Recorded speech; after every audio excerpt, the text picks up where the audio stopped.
The brand new movie that just hit theaters. The film is directed and story credited by Dan Trachtenberg, who directed the last two Predator films, which both released exclusively on Hulu, 2022's Prey and 2025's Killer of Killers. This movie stars Demetrius Schuster Kolomatangi, hope I'm saying his name right. He plays our young Predator outcast, Deck, who in this movie is kind of thrown away by his clan in order to regain the respect and trust of his clan. He goes on an ultimate hunt to find the creature called the Kalisk.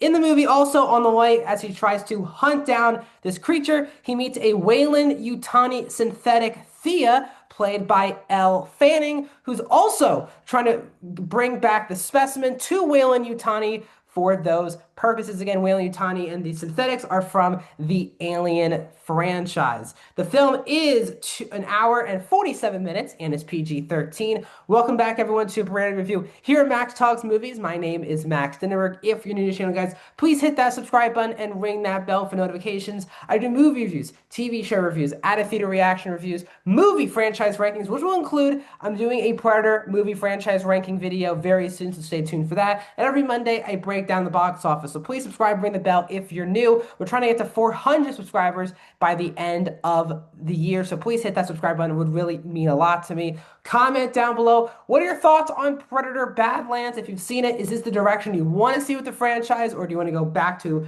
the origins? Love to hear your thoughts down below if you're a big Predator fan or not.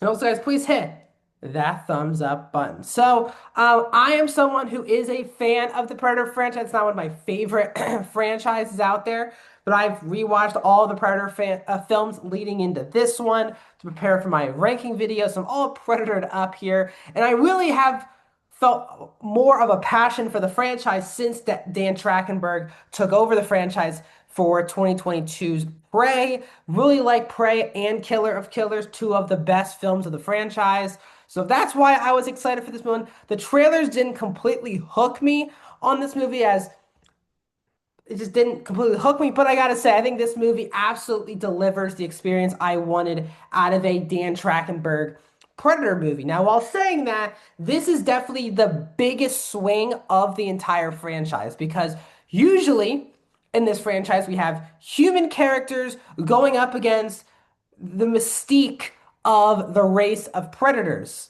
the Auksha. And they don't talk, they don't communicate for the most part. And we're all, if it's humans in the jungle, like Predator and Predators. If we're talking about, Predator attacking cops in Predator 2, it's always from the human perspective going up against the predator hunting human beings. This movie is the fact where the predator is the main character of the movie. He's communicating a lot. We get through the predator's language, and we get subtitles throughout the entire film. And he's the hero of this story. He's an outcast of his family. His father doesn't believe he is worthy to be in the clan. So it's that type of story just done through the eyes of Predator. And I think this is a big swing that I do believe pays off.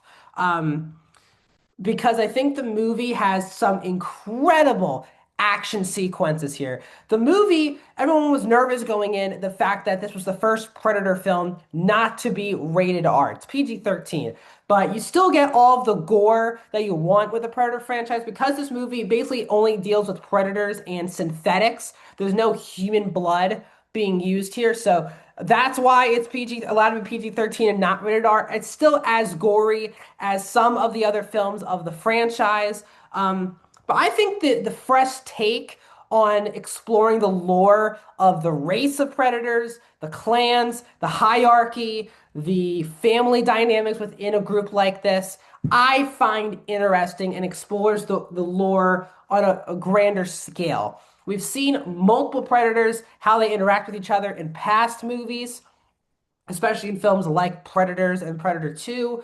But I do feel like this is some of the best usage of exploring the lore, what predators have to do in order to earn spots in clans. I find that quite interesting. The inclusion of things from the Alien franchise, I think, also really pays off here. I still think this is a movie that if you've never seen a film in either franchise, you just want to walk and have a good time, or you're a fan of Predator franchise, but you're not a fan of the Alien franchise, this movie doesn't confuse anyone. Yes, there's Weyland-Yutani elements, and you obviously get more, understand more if you know the lore of both franchises, but it also isn't overly confusing. It's a very simplified version of combining both franchises together.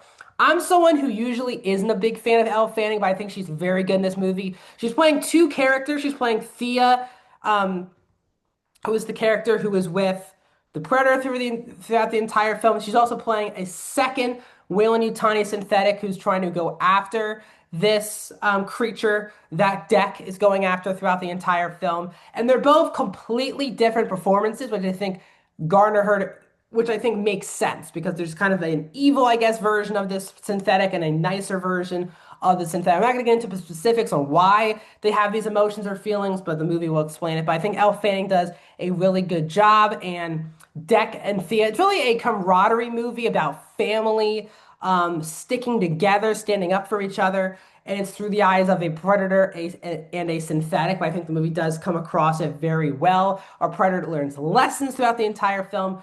But as I said, the action is just incredible. The locations, wherever they shot this movie, just gorgeous. This movie can feel quite epic at points as well. And when we get the small snippets of Predator on Predator action, this movie is fantastic. I just had a big grin on my face throughout the entire time. Now, on a negative level, this movie does try to go back for some 80s cheese-esque comedy. And the movie especially goes for comedy at points with Deck himself, who's a predator. I don't think it totally works. It took me a while to get used to some of the comedy in the movie because I thought it was weird that sometimes the predator would kind of drop one or two jokes every couple. And I was like, this is kind of weird. The predator's kind of dropping jokes every once in a while. Not as much as people are saying the predator is dropping jokes, but when he does, it's a bit weird and doesn't really work for me.